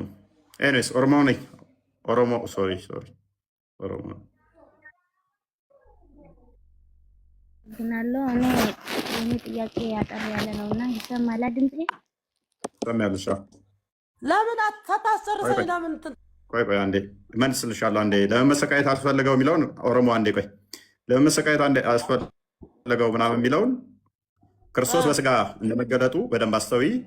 የተገለጠው ራሱ ይሄንን ሊያስተምረን ነው። ምን በስጋ ተገልጦ በደንብ አስተዊ። የእኛን ዕዳ ሊከፍልልን ነው። ሞት ተፈርዶብን እኛ ላይ ሰይጣን ሰልጥኖብን ነበረ። ከዛ ዕዳ ነፃ ሊያወጣን እሱ በስጋ ተገለጠ። ስለዚህ ማይመታው አያስፈልገውም ነበረ። በስጋ መገለጥ አያስፈልገውም። እሺ አዳምጪ። ቅድም ምን ብዬሻለሁ? እሳት በብረት ቢዋሃድ እሳቱን አስቀድመን ልንይዘው አንችልም ነበረ። በሆነ ነገር ላይ እሳቱ ነበልባሉን እንደዚህ ልንይዘው አንችልም። ሚያዝ ነገር የለውም። ሲምፕል ኤግዛምፕል ነው የሰጠኋችሁ። ደግሞ ያ ነበልባሉን እንዲህ ማትይዙት አካል በብረቱ ላይ ሲግል ግን ምን ይሆናል?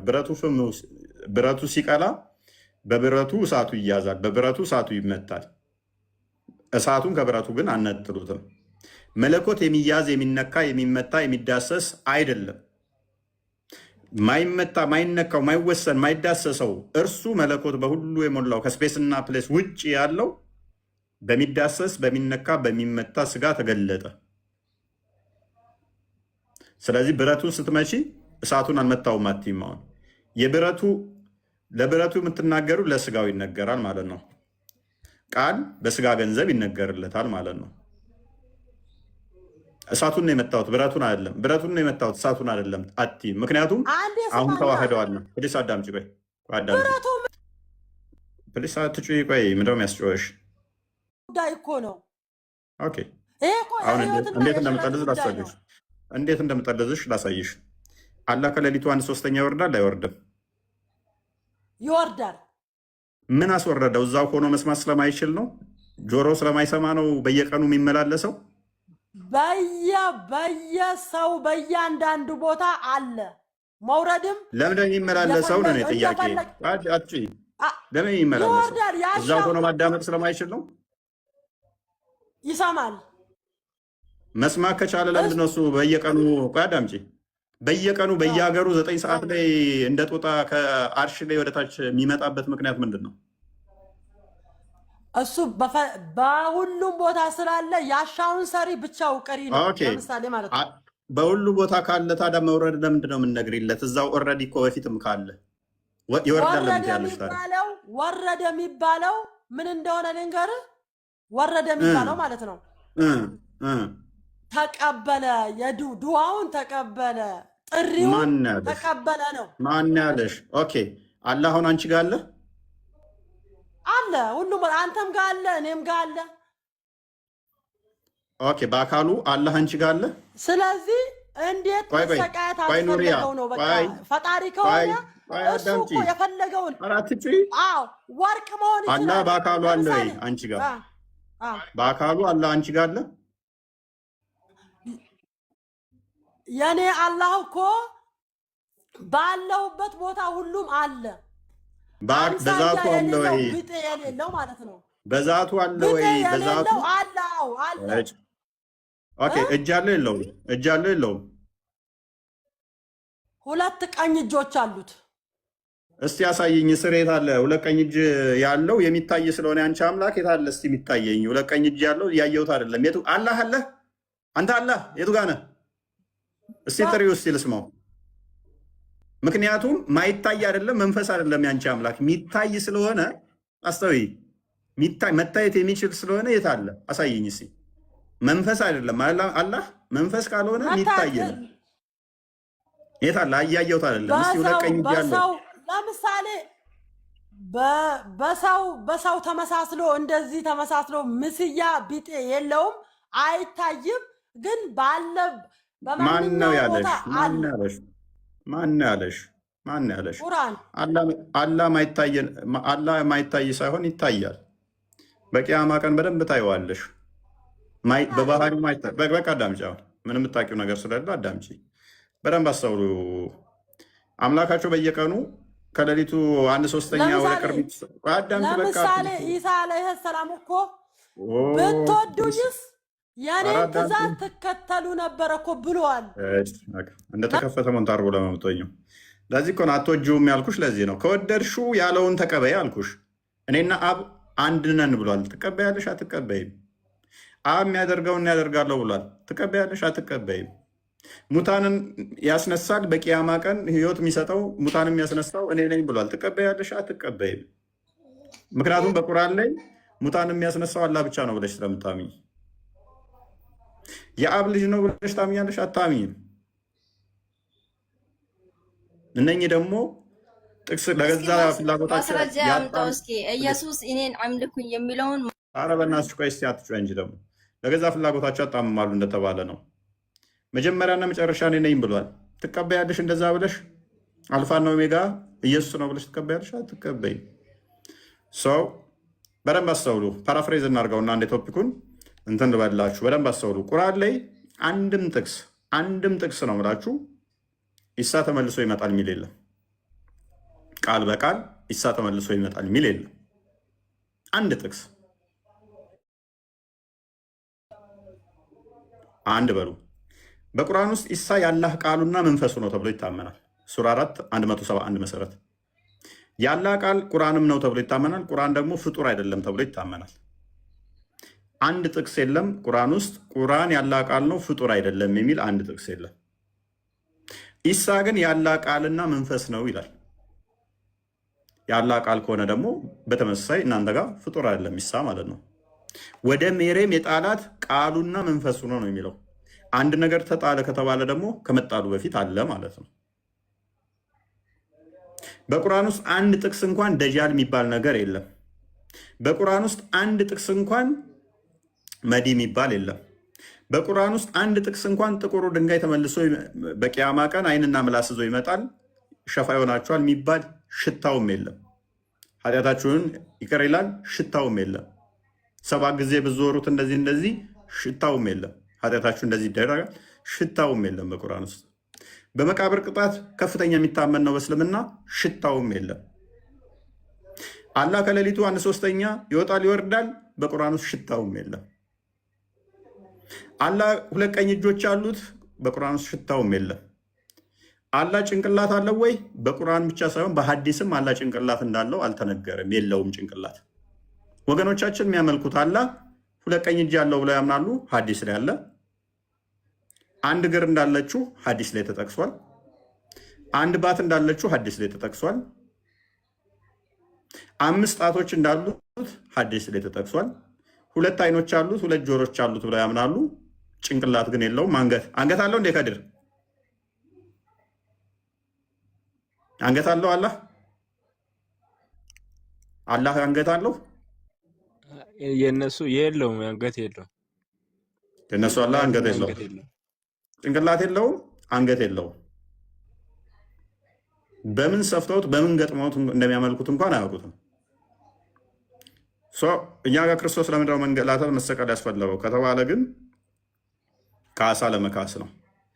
እንደሚሞት እንደሚሰቀል ራሱ ስለተናገረ ማቴዎስ ወንጌል ምዕራፍ 20 ቁጥር 28 ላይ፣ ማርቆስ ወንጌል ምዕራፍ 10 ቁጥር 45 ላይ ነፍሱን ቤዛ ብዙዎች አሳልፎ እንደሚሰጥ ተናግሯል። አንድ ለሰዎች ምሳሌ ለመሆን አንደኛ ቤዛ ለመሆን ነው ካሳ ለመካስ። ሁለተኛው ደግሞ ምሳሌ ለመሆን ለእኛ ምሳሌ ትቶልን ሊሄድ ዮሐንስ ወንጌል ምዕራፍ 13 ቁጥር 13-16 ምሳሌ ሊሆን ይሄን አድርጓል። እንዲሁም አንደኛ ጴጥሮስ ላይ ምዕራፍ 2 ቁጥር 22-24 አካባቢ ይህንን በስርዓት ነግሮናል ማለት ነው። እንደሚሞት እንደሚነሳ ራሱ አስቀድሞ ነግሮናል። ኦሮሞ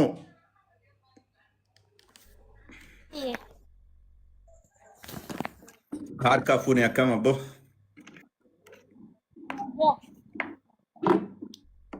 gaafii qabdaan itti fakkaate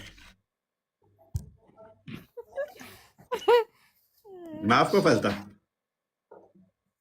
siin nama kofalchiisa gaa hin danda'u jetteeti dandeessaa fakkaate bara takka akkana nu gammachiisi akkasayyaa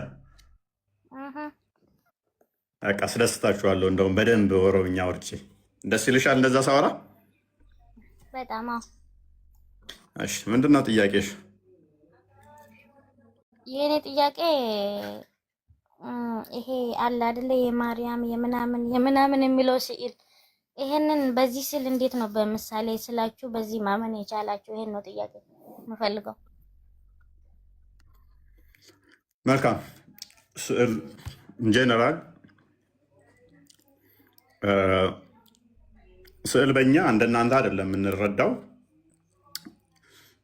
ስዕል ካለኛ ጋር መላእክቶች አይገቡም፣ እንደዚህ ህይወት ስጡት ተብላችሁ ትመታላችሁ ምናምን ምናምን የሚል አስተምሮ እኛ ጋር የለም።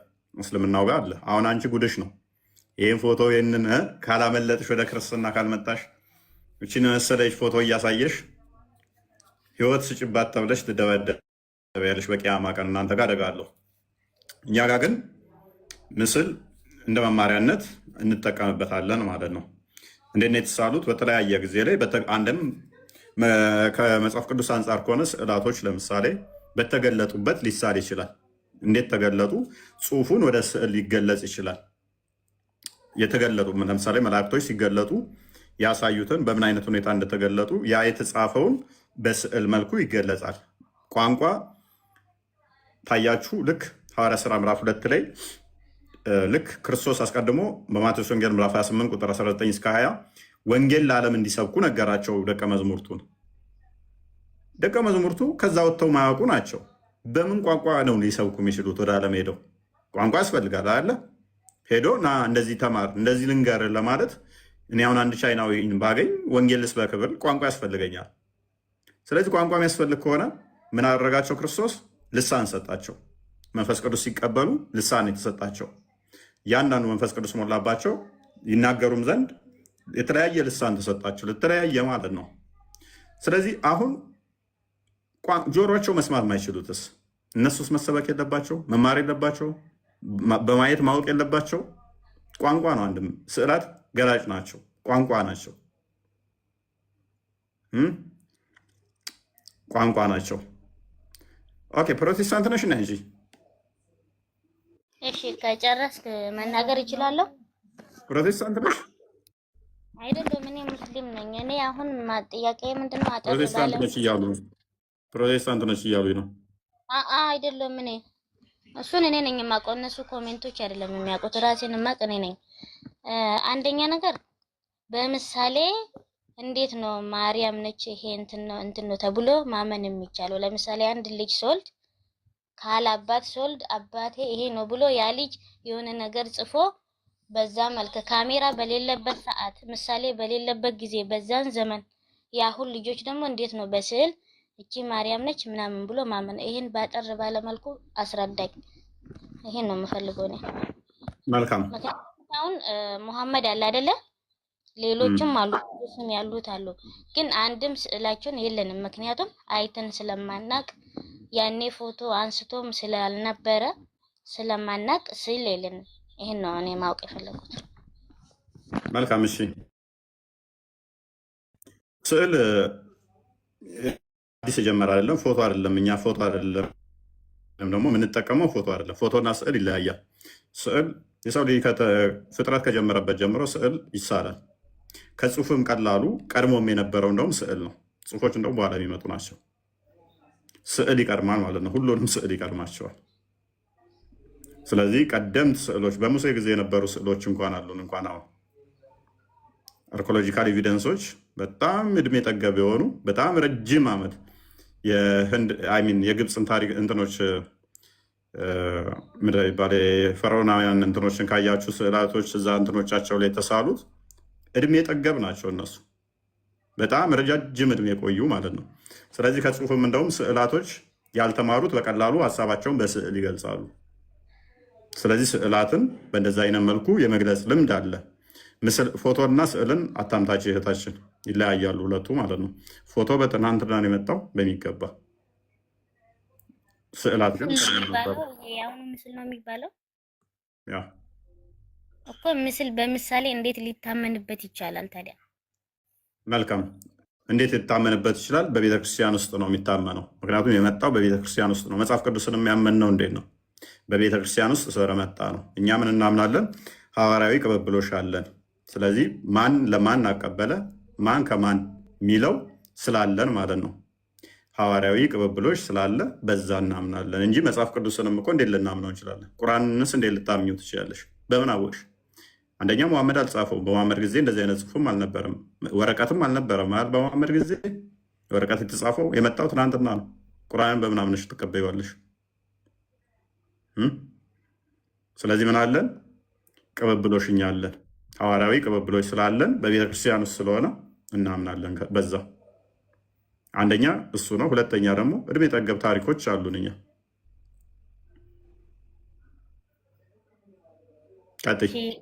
ሌላ ጥያቄ ደግሞ ለምሳሌ አንዲት ሴት እንደ መርየም ድንግል ሆና ከወለደች እንዴት ነው ያ ሰውም ደግሞ አዲስ እግዚአብሔራችን ነው ብላችሁ ነው የምታምኑበት? ኦኬ አንድ ሴት ድንግል ሆና ከወለደች ማለት አለ ዘር ፍሬ ከዛ ደግሞ ያለ ወንድ ወለደች። ድንግል ሆና ወንድን ሳታቅ የሆነ ልጅ ከተወለደ ያው ፈጣሪ ምንም ነገር ማድረግ ስለሚችል እጅ እግር የሌለውን መፍጠር ስለሚችል እንደዛ ሌላ ብትወልድም እሱም ደግሞ ኢየሱስ ነው ብላችሁ ነው የምታምኑበት? አናምንበትም። እንደዛ አንደኛ እንደዛ አይሆንም። አንድ በይ። ሁለተኛ ማርያም የወለደችው ሜርሊ ድንግል ስለሆነ እንዲወለደች በሚል አስተምሮ አይደለም። እሱ ቃል ነው ስጋ የሆነው። በደንብ አስቡኝ። ቃል ስጋን የተዋሃደ እንጂ ዝም ብሎ ስጋ የተወለደ ብቻ አይደለም። ስለዚህ ክርስቶስ ምንድን ነው? ስጋው ቃል ነው። ስጋን የተዋሃደ ነው። ስጋን የተዋሃደ እንደመሆኑ ስጋ ብቻ አይደለም ማለት ነው። ፎር ሴክ ኦፍ አርጉመንት አንቺ እንዳልሽው ሰው ቢወለድ እንኳን እሱ ምንድን ነው የሚሆነው? ሜርሊ ሰው ብቻ ነው የሚሆነው። ቃል የተዋሃደው አይደለም ማለት ነው። ክርስቶስ ግን ምንድን ነው? እሱ ማርያም የወለደችው ግን ስጋ የተዋሃደ ቃል ነው። ቃል ከማርያም ስጋና ደምን ተካፍሎ የተወለደው ከእርሷ ምንድነው? ስግው ቃል ነው። ሜቢ አግኝተሽኛል?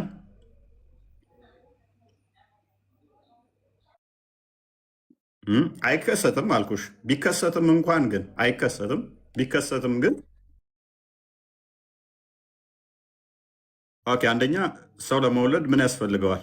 አንድ ሴት ለመውለድ ምን ያስፈልጋታል? ስለዚህ ማርያም አለ ወንድ ነው የወለደችዋ። ኦኬ አለ ወንድ መውለድ አትችልም። አንድ ሁለተኛ ደግሞ አንድ ሴት ተወለደች ደግሞ ድንግልናዋ ይጠፋል አይጠፋም? ስለዚህ ሁለቱን እንዴት ታስታርቂዋለሽ ታዲያ? አንደኛ ድንግልናዋ ይጠፋል፣ ሁለተኛ ደግሞ ያለ ወንድ መውለድ አትችልም። ትችላለች ካልሽ ደግሞ ያለ ዘር መውለድ ትችላለች ካልሽ አላህ የማይችለውን ሴቶች ይችላሉ እያልሽ ነው። እንደውም የቻሉበት ፓርት አለ። አላህ ሚስት ሳይኖረኝ ልጅ እንዴት ይኖረኛል ይላል። ሱራ 601 ላይ ሱራ 601 ላይ ሚስት የሌለኝ ሲሆን ልጅ እንዴት ይኖረኛል ይላል። አንቺ ደግሞ አንድ ሴት ያለ ወንድ እንዲሁም ደግሞ ድንግልናዋ ሳይጠፋ መውለድ ትችላለች እያልሽ ነው። አላልኩም እኔ እኮ ልክ እንደ መርየም። ስለዚህ ያለ ዘር አንደኛ ያለ ዘር አትወልድም አይደለ? ያለ ዘር አትወልድም። ሁለተኛ ደግሞ ድንግልናዋ ይፈርሳል ማለት ነው ስትወልድ። አባታችን አባ ጊዮርጊስ ዘጋስጫ በዚህ ላይ የሚሉት ደስ እንትን የሚል አለ። አይ ቲንክ ትንቢተ ሕዝቅኤል ምዕራፍ 43 41 አካባቢ ከቁጥር 1 እስከ 3 እንደዚህ አካባቢ ላይ የተዘጋች ምስራቅ ሚላትን ማለት ነው። በዛ መሰረት 3 ነገሮች ይደንቁኛል የሚለው ላይ የተዘጋ በር ሳይከፈት የወጣ አይሚን ያ እነዛ ቃል በቃል ረስቸዋለሁ። አክቹዋሊ ቼክ አድርጉት እናንተ። በቃ ቃል በቃል ረስቸዋለሁ ለማለት ግን ሀሳቡ ውስጥ ያለ በሩን ሳይከፍት የወጣ ሳይዘጋ የገባ እንደዛ ብሎ የሚያስቀምጠዋል። ኤኒዌይስ ስለዚህ ግን በደንብ አስተውይ። ክርስቶስ ስጋ ብቻ አይደለም፣ ስጋን የተዋሃደ ነው። ስለዚህ ክርስቶስ ስጋው ቃል ስለሆነ አምላክ ስንል እሱ ምንድነው? እሱ የባህሪ አምላክ ስለሆነ ነው። ሌሎች ቢወልዱ ግን ሰው ነው የሚወልዱት እንጂ ስጋን የተዋሃደን አይደለም። ክርስቶስ የመለኮት ሙላት በሰውነቱ ያለ ስለሆነ ነው። ሜሪም ሶሪ ኦሮሞ ነኝ። ቢወልዱም እንኳን አልኩሽ እንደው ቢወለድ እንኳን አይደል ነው ይሆናል እያልኩሽ አይደለም። ያለ ዘር አይወለድም። አይ ቲንክ በእንትን ሊወለድ ይችላል፣ በእንትን ተሰጥቶ ሊወለድ ይችላል በቴክኖሎጂው። ግን እሱም ዘር ተሰጥቶ ነው። እሱም ደግሞ የሚወለደው ምንድነው? ሰው ብቻ ነው። መለኮት የተዋሃደው ቃል የተዋሃደው ስላልሆነ ሰው ብቻ ነው የሚሆነው እሱ። ስለዚህ እሱ አይመለክምም፣ እንደዛም አናመልክም። እኛ ክርስቶስን ስናመልክ ምንድነው? አስቀድሞ ሁሉን የፈጠረ ስጋን የተዋሃደ ቃል ስለሆነ ነው።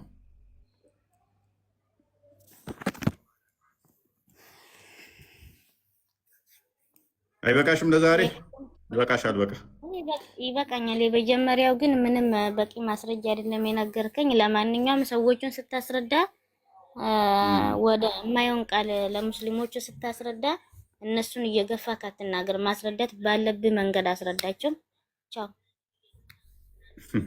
እስቲ አላህን ንገሪን። እስቲ አላህ ማን ነው? እሱ እናንተ መጠየቅ እንጂ ስለተከበረ እምነታችን ከአንተ ጋር ማውራት አልፈልግም። መልካም ቆይታ። ማን የተከበረ? ምን ተረሳጭሽ? እኔስ ሙድ እየያዘብችብህ ነው። ሙድ እየያዘችብህ ነው። ለምን? እምነት ናት፣ ሌላ ጴንጤ ናት። ጴንጤ ናት የሚል አለ። ነች እንዴ? አይመስለኝም። ክርስቲያን አርጊያታለሁ። ፕሮፋይሏን ሳየው ዘፈንም አለ፣ የፕሮቴስታንት መዝሙርም አለ። አንድ የተደባላለቀባት ነገር ነች መሰለኝ። ይኒሃው አንተ መልሷን አድሬስ አድርገዋል። ያው የተማረ ተምሮበታል ብዬ ነው ዝም ያልኩት። ሙስሊም ነኝ ካለች እሺ፣ ለዛሬ ይብቃን። ደህና አደሩ። አይመስላችሁም? ይብቃን። ደሩላችሁ። ቃል አለች እንዲያውንም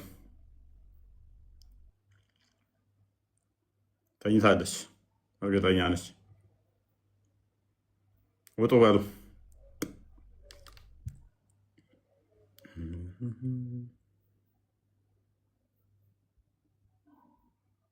አሁን እኛ ጌም ብጫወት ምን ይመስላችኋል? ጌም እንጫወት። ኦኬ፣ እንጠቅልለው። ወይስ ሎክ ፈጠራ ሁሉ ቢዳ ነው። አዲስ ነገር ሁሉ ቢዳ ነው አይደለ? ተስማምተናል በዚህ ነው።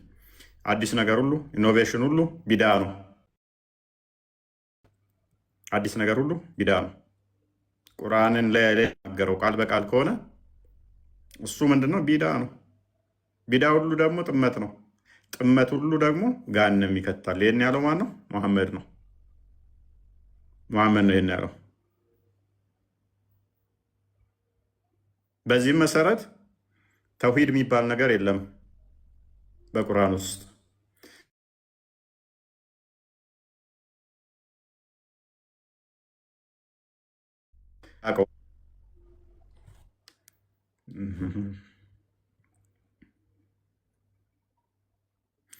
አለው ብዬ ካወራው በኋላ አስበላችሁኝ። አሁን መጥቻለሁኛ። ስለዚህ ተውሂድ በሶስት ይከፈላል። ሙሐመድ አላለም። ተውሂድ ከፍሎ አላስተማረም። ስለዚህ በተውሂድ የሚመሩ አካላት የገሃነም ናቸው ማለት ነው። የገሃነም ናቸው። አዲስ ቪዲዮ ሰርች ያለው እሱ ፎል ምንድነው የሚባለው? ሪፖስት አድርጉ። ለዛሬ በቃናል። በቃ ነገ እንገናኝ።